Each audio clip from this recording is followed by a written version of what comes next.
നീ ആ സ്റ്റുഡിയോയുടെ ഡീറ്റെയിൽസ് ഞാൻ പോയി അന്വേഷിക്കാം. സഞ്ജു ചെന്നാലും അയാൾ കൈമലർത്തും. ഞാൻ തന്നെ നേരിട്ട് പോണം. അയാളോട് സംസാരിച്ചിട്ടുള്ളത് ഞാനല്ലേ.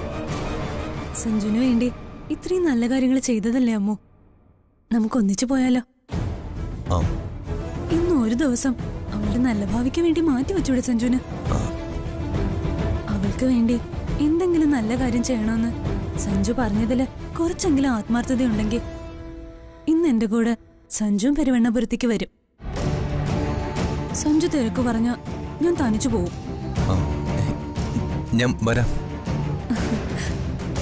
അമ്മ അറിയാതെ വേണം പോവാൻ. അവളുടെ വിവാഹ ഫോട്ടോ എനിക്ക് നേരിട്ട് കാണിച്ചു കൊടുക്കണം. വാ, ഉടനെ പുറപ്പെടാം. നീ ചെന്ന് റെഡിയാവ്. ഞാൻ മനുവിനെ ഒന്ന് വിളിക്കട്ടെ.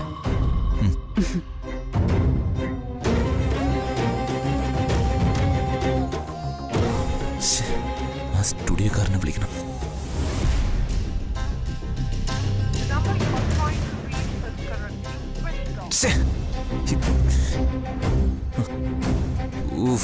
വീണ്ടും പെരുവണ്ണാപുരത്തേക്ക്.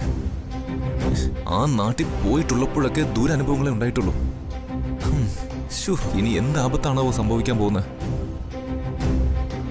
അമ്മുവിന്റെ ഭർത്താവ് ആരെന്നറിയാനാ സ്വാതി അമ്മുവിന്റെ കഴുത്തിൽ താലി കിട്ടിയവനെയും കൂട്ടിക്കൊണ്ടു പോകുന്ന.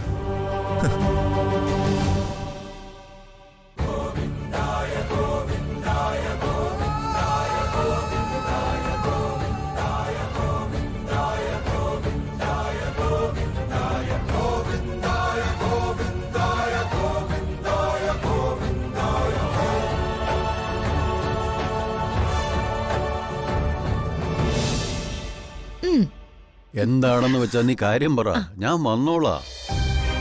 അത് കണ്ടു തന്നെ അറിയേണ്ട കാര്യമാണ് അച്ഛാ. അത്രയ്ക്ക് വലിയ എന്ത് കാഴ്ച അവിടെ ഉള്ളത്? രണ്ടുപേരും ആ പൂജാമുറിയിലോട്ടൊന്ന് നോക്കി. എന്താ ഭഗവാനോട് പ്രത്യക്ഷപ്പെട്ടിരിക്കുകയാണ്? അതാണെങ്കിലേ അച്ഛൻ അത്ര അത്ഭുതമൊന്നും തോന്നില്ല. എന്റെ ദൈവമേ, എന്താ ഇത്? ആരാടി പൂജാമുറിയില്?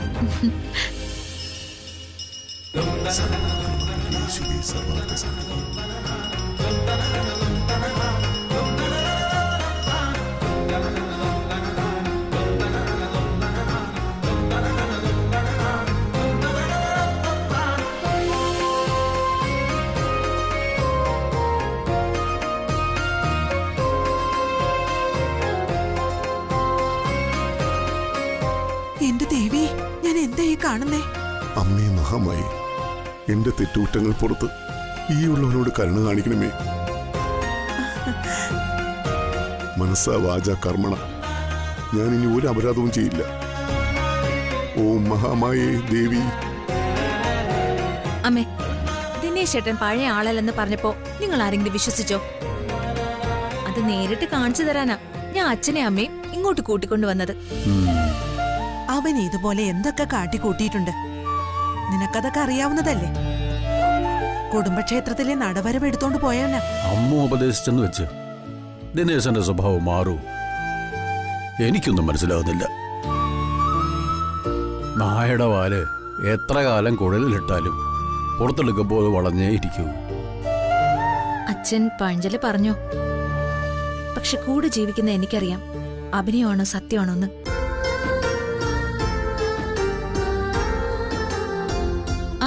ദേ വന്നു. നിങ്ങൾ എന്താ ഇവിടെ നിന്ന് കളഞ്ഞത്? അകത്തൊന്നും തൊഴാമായിരുന്നില്ലേ? അല്ല, തൊഴാനല്ലേ നിങ്ങൾ വന്നത്? നിന്റെ കസർത്തൊന്ന് കഴിയട്ടെന്ന് കരുതി ഞാൻ പുറത്തു തന്നത്.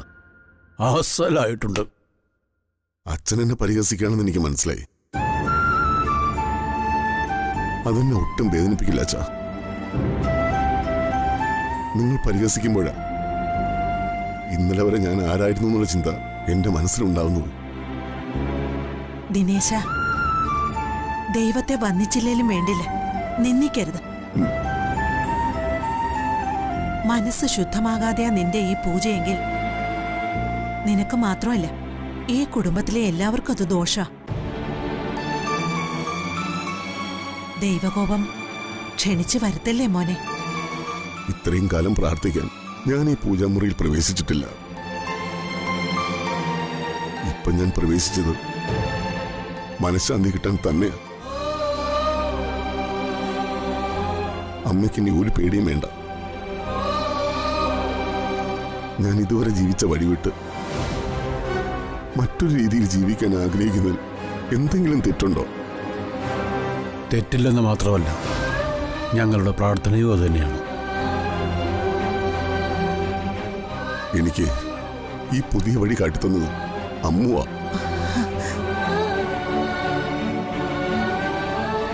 കാട്ടിത്തന്നു മാത്രം പറഞ്ഞാൽ പോരാ, ജീവിതം എന്താണെന്ന് ഉദാഹരണ സഹിതം അവൾ എന്നെ പഠിപ്പിച്ചു. എനിക്ക് അവൾ ചൂണ്ടിക്കാണിച്ച മാർഗം വിട്ട് ഇനി ഒരിക്കലും പോകാൻ കഴിയില്ല.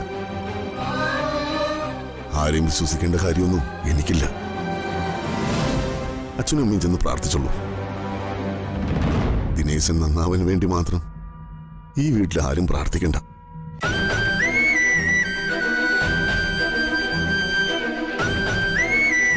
ഇവിടെയുള്ള ആരും വിശ്വസിക്കണ്ട. അച്ഛനും അമ്മയും മാത്രം വിശ്വസിച്ച് കണ്ടാൽ മതി. എനിക്ക് വിശ്വാസമായി മോളെ, നിന്റെ നല്ല കാലം തെളിഞ്ഞു.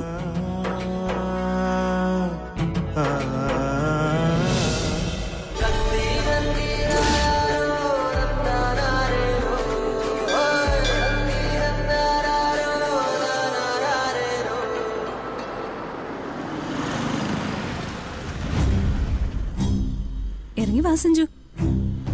ദേ അതാ സ്റ്റുഡിയോ. എനിക്കൊരു കോൾ ചെയ്യാനുണ്ട്. നീ കണ്ടതല്ലേ, ഡ്രൈവ് ചെയ്തിരുന്നോണ്ട് കോൾ എടുക്കാതിരുന്ന.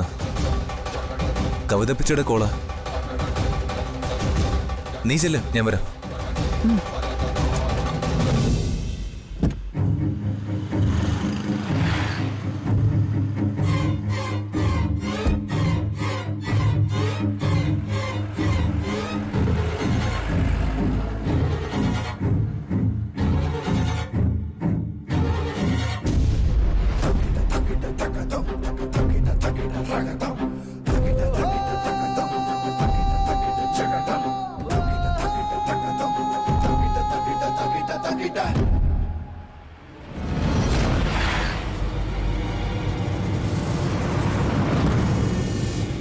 പോയിട്ട് വരാം. ആ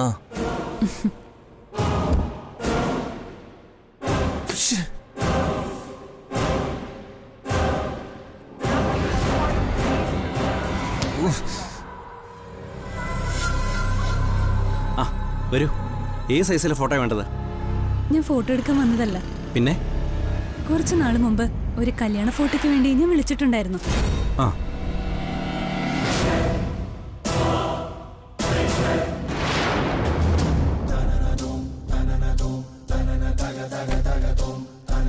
ഈ കുട്ടിയുടെ കല്യാണ ഫോട്ടോയാണ് ഞാൻ ചോദിച്ചത്. ഇത് നമ്മുടെ ലച്ചു അല്ലേ?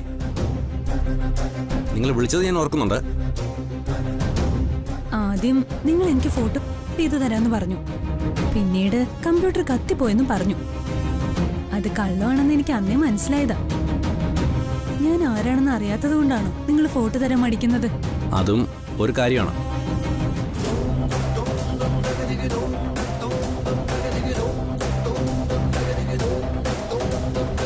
ഇതൊന്ന് നോക്ക്. എന്റെ കൂടെ ലച്ചു കഴിയുന്നത്. അവള് വിവാഹം ചെയ്ത ആള് അവളെ ഉപേക്ഷിച്ചു കളഞ്ഞു. ഡിവോഴ്സിന് പോകണമെങ്കിൽ വിവാഹ ഫോട്ടോ കൂടിയേ തീരും. നിങ്ങളെ സഹായിച്ചാൽ അവൾക്കൊരു നല്ല ജീവിതം കിട്ടും. ഇതൊന്നും എനിക്കറിയില്ലായിരുന്നു.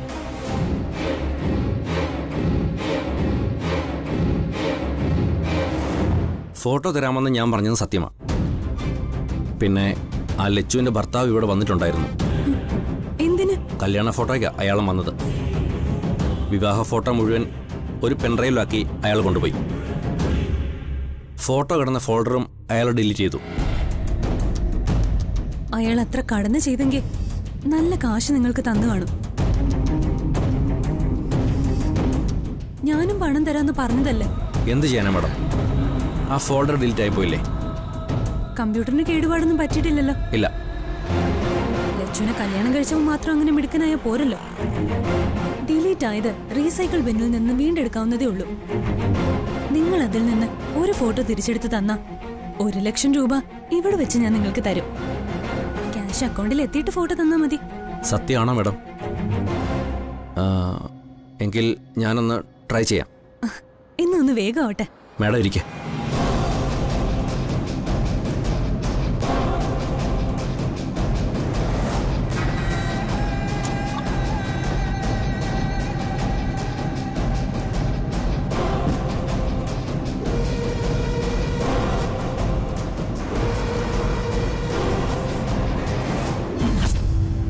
സ്വാതി എന്താ ഇത്രയും താമസിക്കുന്ന?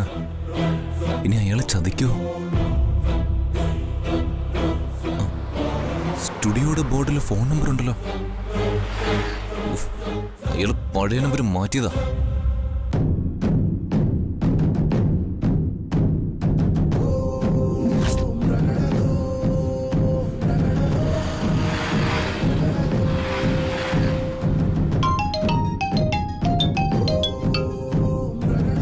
ഹലോ ഹലോ, ഇത് രാജ് മീഡിയ ഡിസൈനിങ് സ്റ്റുഡിയോ അല്ലേ? അതെ. എന്റെയും ലച്ചുന്റെയും വിവാഹ ഫോട്ടോ ചോദിച്ച് ഒരു പെൺകുട്ടി നിങ്ങളെ കാണാൻ ഇന്നോ നാളെ അവിടെ വരും. നിങ്ങൾ ആരാണെന്ന് പറയൂ. എടോ, ഇനിയും തനിക്ക് എന്നെ മനസ്സിലായില്ലേ?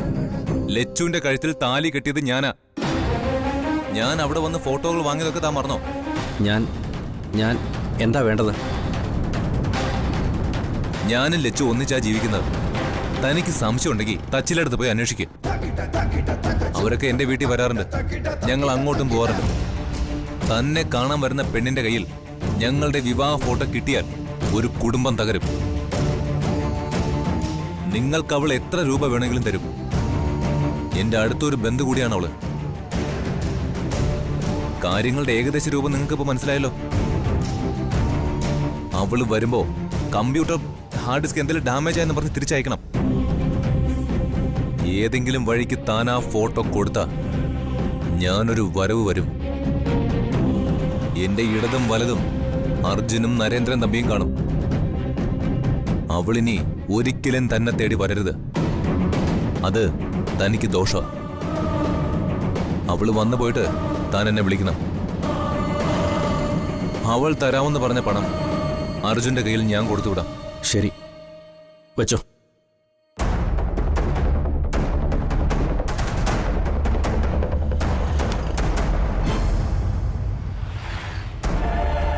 എത്ര നാളായി സഞ്ജുവനെ കണ്ടിട്ട്? ലച്ചുമോക്ക് സുഖം തന്നെയല്ലേ? അതെ, സുഖ. തച്ചിലിടത്തുകാരവിടെ സേവ കൂടാമെന്ന വിവരമൊക്കെ ഞാൻ അറിഞ്ഞു. ആനന്ദവല്ലിയും മോളും അവിടെ വന്നതും താമസവുമൊക്കെ നാട്ടിൽ പാട്ടാ.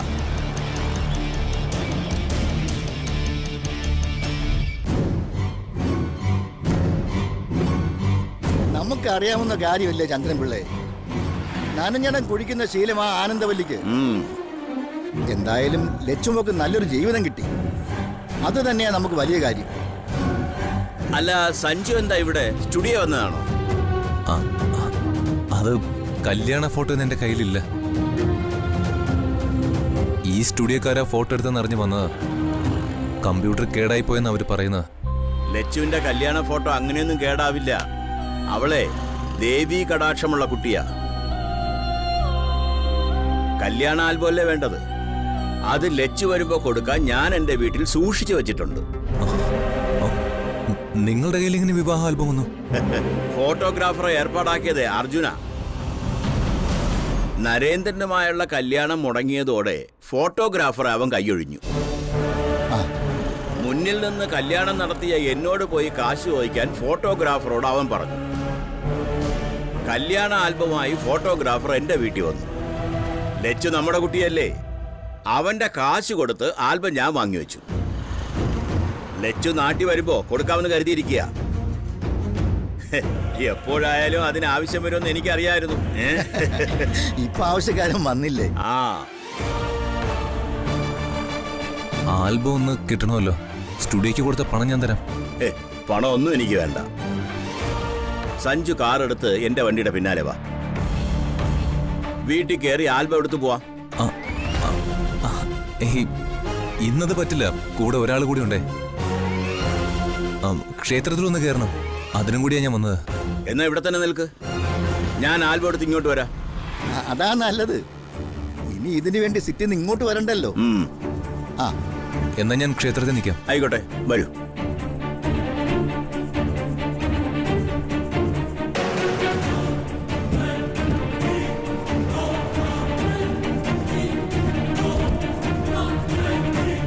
സ്വാതി ക്ഷേത്രത്തിൽ കയറി തൊഴാൻ ആഗ്രഹം പറഞ്ഞിട്ടുണ്ട്.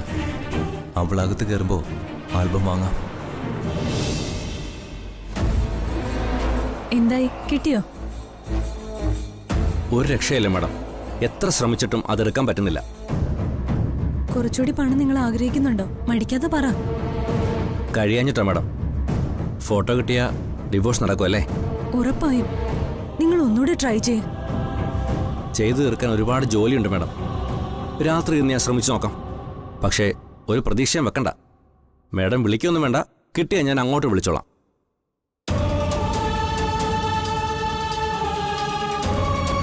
എൻ്റെ ദൈവമേ, ഒരു കുടുംബം തകർക്കാനാണല്ലോ ഇവൾ വന്നിരിക്കുന്നത്. ഇവളവനെ നോട്ടം ഇട്ടതാവാനാണ് സാധ്യത.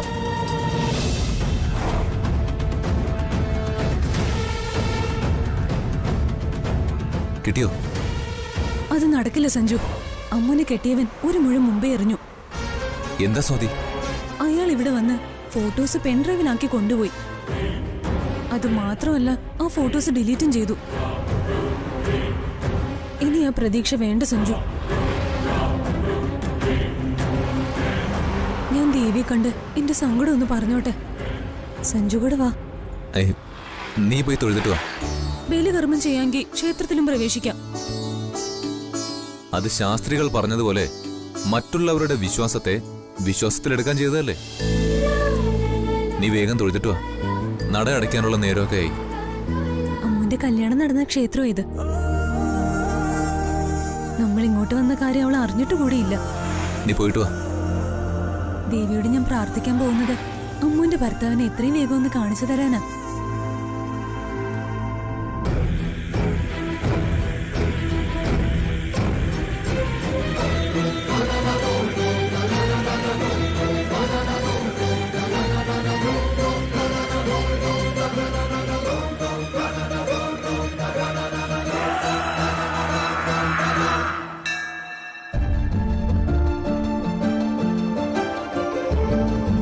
ദേവി, ഞാൻ ദേവിക്ക് പ്രിയപ്പെട്ട ലച്ചുവിന്റെ ചേച്ചിയാ.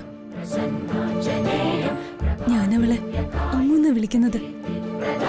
അവൾക്ക് നല്ലൊരു ജീവിതം ഉണ്ടായി കാണാനാ ഞാൻ ആഗ്രഹിക്കുന്നത്. ഈ ക്ഷേത്രനടയിൽ വെച്ച് അമ്മൂന്റെ കഴുത്തിൽ താലി കെട്ടിയത് ആരാണെന്ന് ദേവി എനിക്ക് വെളിവാക്കി തരണം. അയാൾ ആരാണെന്ന് അവള് പറയുന്നില്ല. എല്ലാത്തിനും ദേവി സാക്ഷിയാണല്ലോ. ഒരു ദുഷ്ടന്റെ കയ്യിൽ നിന്ന് അവളെ രക്ഷിച്ചതിനുള്ള നന്ദിയാ അയാളോട് അമ്മ കാണിക്കുന്നത്. എത്രയും വേഗം എന്നെ അയാളുടെ അടുത്ത് കൊണ്ട് എത്തിക്കണേ.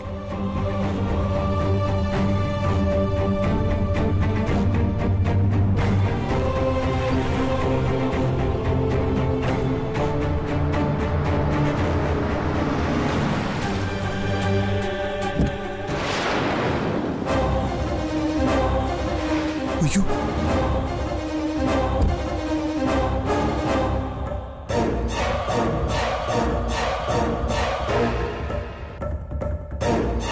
ദിനേശനങ്ങൾ എന്താ ഇവിടെ വന്നത്? തൊഴാൻ തന്നെയാ വന്നത്. ലക്ഷ്മിയോ അയാളെ ഇങ്ങോട്ട് പറഞ്ഞുവിട്ടത്. ക്ഷേത്രത്തിൽ വെച്ച് ദിനേശനങ്ങൾ സ്വാതിയെ കാണും. അതിനു മുമ്പ് ആൽബവുമായി ചന്ദ്രൻപിള്ള ഒന്ന് വന്നാ മതിയായിരുന്നു.